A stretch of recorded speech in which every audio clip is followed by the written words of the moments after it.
আমরা কখনো হিন্দু ধর্ম বিক্রি করে খাই না মন্তব্য করছেন মমতা বন্দ্যোপাধ্যায়।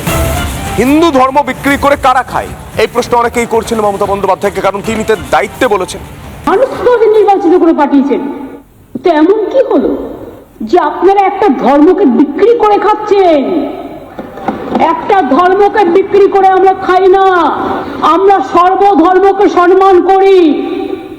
কারণ এই মাটিতে রামকৃষ্ণ থেকে শিখেছি, রামকৃষ্ণ পরমহংসদেব সর্বধর্ম সমন্বয় শিখেছি, স্বামী বিবেকানন্দের থেকে শিখেছি, রবীন্দ্রনাথ ঠাকুরের থেকে শিখেছি, নজরুল ইসলামের থেকে শিখেছি, বুদ্ধং শরণং গচ্ছামির থেকে শিখেছি, পঞ্চানন বর্মার থেকে শিখেছি, রঘুনাথ মুর্মুর থেকে শিখেছি, প্রমথনাথ ঠাকুর থেকে শিখেছি, বাবা সাহেব আম্বেদকর থেকে, যিনি এই পশ্চিমবঙ্গ বিধানসভা থেকে নির্বাচিত হয়েছিলেন, সংসদে গিয়েছিলেন সর্বপ্রথম।